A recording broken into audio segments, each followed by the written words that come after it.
quelques poussières de minutes. Mesdames et messieurs,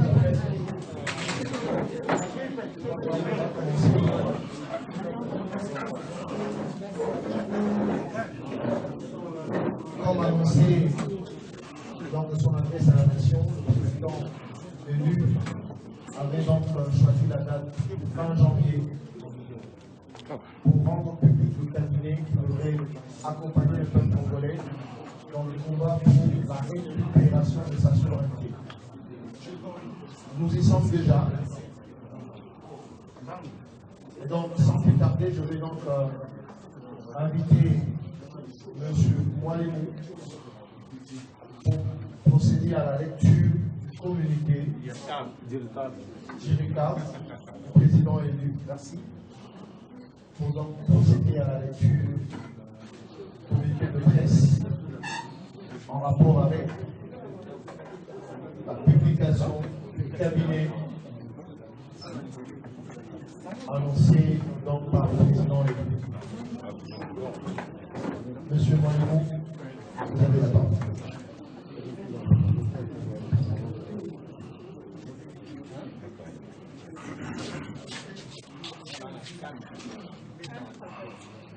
Mesdames et messieurs, bonjour. Bonjour. Je sais que vous attendiez sans doute le président élu, Martin Fayulu Madidi. Souffrez que ce soit moi. Je vais donner lecture du communiqué de presse du cabinet du président élu, Martin Fayulu Madidi. Je suis Jean-Claude Mwalemou, son directeur de cabinet.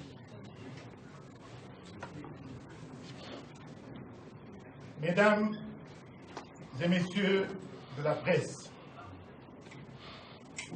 lors de son adresse à la nation le 30 décembre dernier, le président Martin Fayulu Madidi avait fait un diagnostic sévère et révoltant de la situation politique, sécuritaire, économique et sociale de notre pays.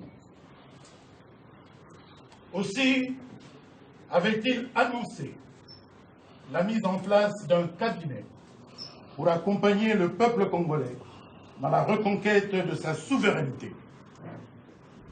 Un cabinet de combat composé de femmes et d'hommes qui s'engagent résolument pour un Congo fort, digne et prospère.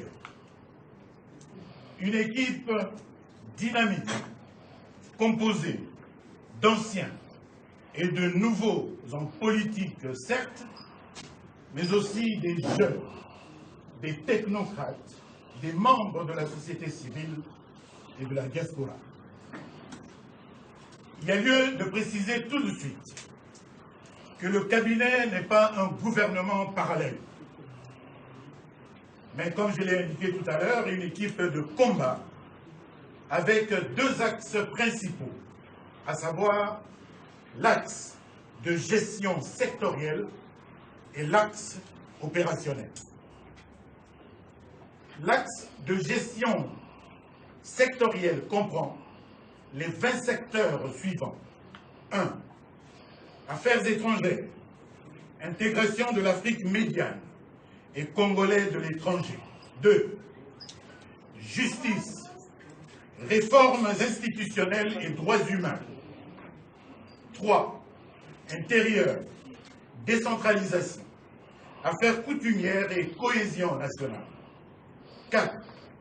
Défense, anciens combattants et sauvegarde de l'intégrité du territoire national. 5. Économies et finances. 6. Budget et portefeuille de l'État. 7. Affaires foncières, urbanisme et habitat. 8. Éducation nationale, recherche scientifique et développement du numérique. 9. Culture, industrie créative et patrimoniale, tourisme et médias. 10. Électricité, hydraulique et projets énergétiques durables. 11. Agriculture, pêche, élevage, développement rural et sécurité alimentaire. 12. Transport et mobilité. 13. Travaux publics, routes, chemins de fer et ports. 14. Santé, hygiène. Je voulais dire hygiène publique et affaires humanitaires. 15. Environnement, climat, salubrité publique et développement durable. 16. Genre, famille et solidarité. 17. Fonction publique, emploi et formation professionnelle. 18. Industrie, commerce extérieur et entrepreneuriat. 19. Mines et hydrocarbures. 20. Sport, jeunesse et éducation citoyenne. Ce cabinet travaillera d'arrache-pied pour intensifier la mobilisation du peuple congolais autour de la proposition de sortie de crise du président élu, de manière à déclencher sa mise en œuvre et permettre aux parties prenantes d'entreprendre consensuellement des réformes institutionnelles profondes, urgentes et nécessaires. Ces réformes porteront notamment sur la Commission électorale nationale indépendante, la loi électorale, la Cour constitutionnelle, l'armée, la police et la sécurité, la lutte contre la corruption, ainsi que la justice et les droits humains. Les actions du cabinet seront guidées par les 10 principes suivants. 1. La souveraineté du peuple congolais. 2. Vérité des urnes. 3. Le respect de la Constitution et des lois de la République. 4. L'intégrité du territoire national. 5. La bonne gouvernance et la lutte contre la corruption. 6. L'indépendance de la justice. 7. La lutte contre les antivaleurs. 8. La promotion de l'état de droit et le respect des droits humains. 9. Le bien-être et la prospérité du peuple congolais. Et 10, enfin, l'égalité des chances entre Congolais.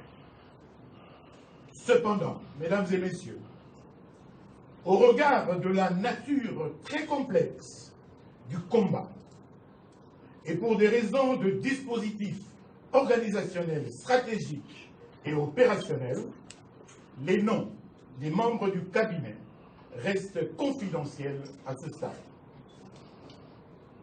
Mesdames et messieurs, le président élu et son équipe se battront pour la tenue des élections générales anticipées. Le peuple congolais n'acceptera aucun glissement du régime usurpateur en place. Comme il n'acceptera plus jamais la tricherie, la fraude opérée lors des élections du 30 décembre 2018 doit être la dernière, car le respect de la Constitution de la République doit s'imposer à tous et la force de la vérité doit primer. Pour rappel, dans son discours du 30 juin 1960, notre héros national, Patrice Emery Lumumba, dont nous saluons la mémoire, soulignait que, je cite, « Nul Congolais digne de ce nom ne pourra jamais oublier que c'est par la lutte que l'indépendance de notre pays a été conquise. Une lutte de tous les jours, une lutte ardente et idéaliste, une lutte dans laquelle nous n'avons ménagé ni nos forces, ni nos privations, ni nos souffrances, ni notre sang. » Fin de citation.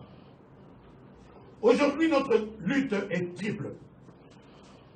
La défense de notre souveraineté, la libération du peuple contre la dictature et la protection de notre pays contre son implosion et sa balkanisation.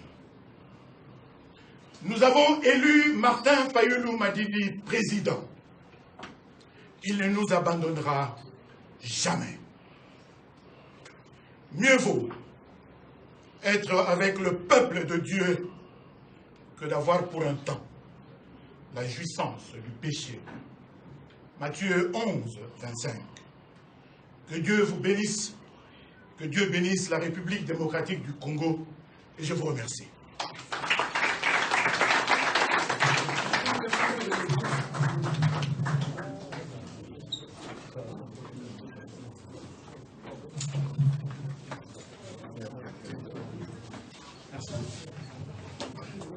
Mesdames, Messieurs, je crois que nous avons terminé par là.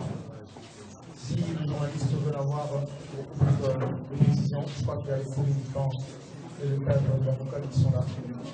Merci d'avoir été merci.